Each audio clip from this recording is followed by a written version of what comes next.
¿Alguna vez te has sentido traicionado por las personas que más amabas? ¿Has sentido que tus sueños se desmoronan? ¿Que la vida te golpea una y otra vez sin piedad? Hoy vamos a hablar de una historia que nos enseña que incluso en los momentos más oscuros hay un propósito más grande en juego. Esta es la historia de José, el soñador que fue traicionado, pero nunca dejó morir su sueño. Imagina esto: eres joven, tienes grandes sueños, visiones de un futuro brillante. Compartes estos sueños con tu familia, con tus hermanos, esperando su apoyo, su aliento. Pero en lugar de eso, recibes envidia, celos y odio. Esta fue la realidad de José a sus propios hermanos, consumidos por la envidia. Conspiraron contra él en primero, pensaron en quitarle la vida, pero al final lo arrojaron a una cisterna vacía, un pozo oscuro y solitario.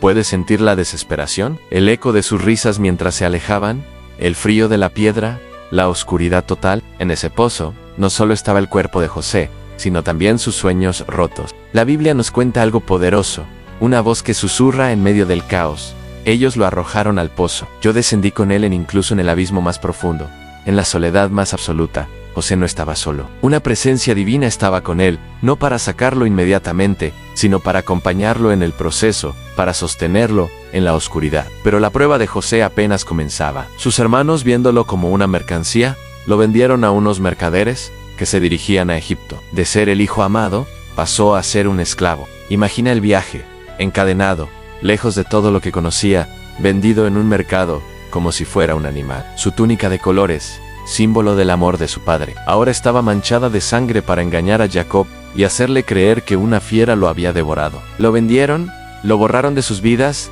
lo dieron por muerto. En Egipto, la vida de José tomó otro giro inesperado. Gracias a su inteligencia y a que la gracia de Dios estaba con él, se ganó la confianza de su amo, Potifar, un alto oficial del faraón. José pasó de ser un simple esclavo a ser el administrador de toda la casa de Potifar. Parecía que las cosas empezaban a mejorar, ¿verdad? Parecía que su suerte estaba cambiando, pero el camino de la preparación a menudo tiene más valles que picos. La esposa de Potifar puso sus ojos en él día tras día, lo tentaba, tratando de seducirlo. Pero José se mantuvo firme en su integridad. Su lealtad no era solo hacia su amo terrenal, Potifar, sino hacia su diosa. En un día, huyendo de ella, dejó su manto en sus manos. Y esa misma prenda, su manto de administrador, se convirtió en la prueba de una acusación falsa. La mujer, despechada y furiosa, lo acusó de intentar abusar de ella. Y así, una vez más, José fue arrojado a un pozo, esta vez, una prisión. Injustamente acusado, olvidado, pasó de la cisterna a la esclavitud, de la administración a la cárcel. ¿Te imaginas la frustración? El sentimiento de ¿por qué a mí? Hice lo correcto, fui fiel, trabajé duro. ¿Y este es el resultado? Cualquiera en su lugar se habría llenado de amargura, de resentimiento, habría maldecido a sus hermanos, a la esposa de Potifar, a la vida misma. Pero aquí está el secreto de José, el punto de inflexión de su historia. La Biblia nos dice que Dios jamás permitió que su corazón se volviera amargo. En medio del dolor, de la traición y de la injusticia, José protegió su corazón. Entendió, quizás no con su mente, pero sí con su espíritu, que la amargura es un veneno que primero destruye al que lo bebe. No permitió que las acciones de otros definieran quién era él en la prisión.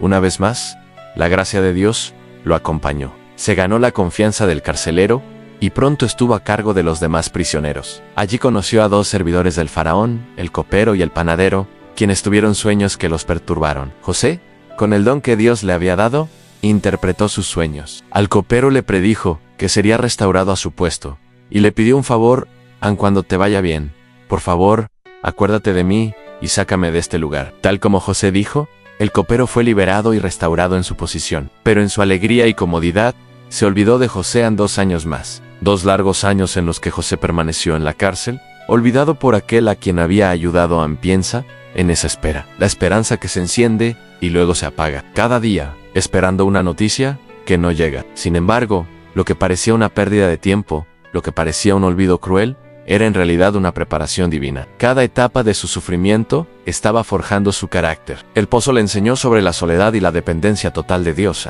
La esclavitud le enseñó humildad y administración. La acusación falsa y la prisión le enseñaron sobre la injusticia, la paciencia y el perdón. Estaba siendo preparado, pulido como un diamante bajo una presión inmensa. Y entonces llegó el momento. El faraón tuvo 2 sueños que nadie en todo Egipto pudo interpretar. Fue en ese momento que el copero finalmente recordó: Conozco a un hombre en la prisión, dijo. Y así sacaron a José de la cárcel, no como un prisionero desesperado, sino como un hombre preparado, lleno de sabiduría divina. José se paró frente al hombre más poderoso de la tierra, y con humildad le dijo: no está en mí. Dios será el que dé a Faraón respuesta de paz. Interpretó los sueños en 7 años de abundancia, seguidos de 7 años de una hambruna terrible. Pero no solo interpretó el problema, también ofreció la solución. Propuso un plan detallado para almacenar grano durante los años de abundancia y así salvar a la nación de la hambruna. El faraón, asombrado por su sabiduría, lo nombró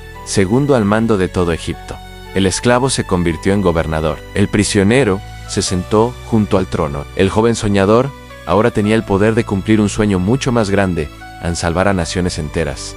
La hambruna llegó, tal como José había predicho, y gente de todas partes venía a Egipto a comprar grano. ¿Y quiénes crees que llegaron un día, postrándose ante él? Sus propios hermanos, aquellos que lo habían vendido, que lo habían dado por muerto, no lo reconocieron. Pero el Sib. Este es el clímax emocional de la historia. José tenía todo el poder para vengarse. Podría haberlos encarcelado, ejecutado, podría haberles hecho sentir una fracción del dolor que él sufrió, pero el hombre que estaba frente a ellos ya no era el joven herido. Era un hombre cuyo corazón había sido guardado de la amargura. Después de probar sus corazones, finalmente se reveló a ellos, y en lugar de palabras de venganza, pronunció una de las frases más poderosas de toda la escritura: no se entristezcan, ni les pese haberme vendido acá, porque para preservación de vida me envió Dios delante de ustedes. Ustedes pensaron hacerme mal, pero Dios lo encaminó a bien, para hacer lo que vemos hoy, para mantener en vida a mucho pueblo.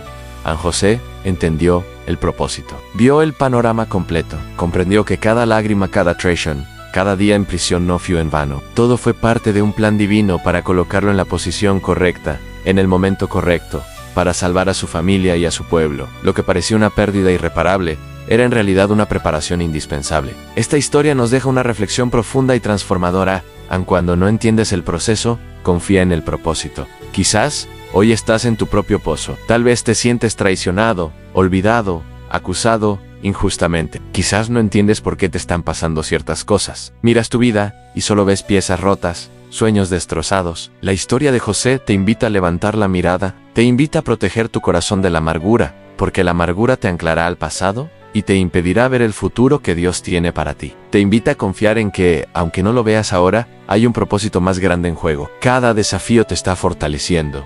Cada prueba te está preparando. Cada puerta que se cierra te está guiando hacia la puerta correcta. No dejes que el dolor de hoy te robe la promesa del mañana. Como José, puedes elegir confiar. Puedes elegir perdonar. Puedes elegir creer que lo que el enemigo usa para mal, Dios puede y lo usará para bien. Tu pozo no es tu destino final. Tu prisión no es tu identidad. Son solo paradas en el camino hacia el palacio que Dios ha preparado para ti. Confía en el proceso, porque el propósito es más grande de lo que jamás podrías imaginar. Gracias por acompañarme en esta reflexión. Si esta historia te ha tocado, compártela con alguien que necesite escuchar este mensaje de esperanza. Y no olvides suscribirte para más contenido que inspira y transforma. Nos vemos en el próximo video.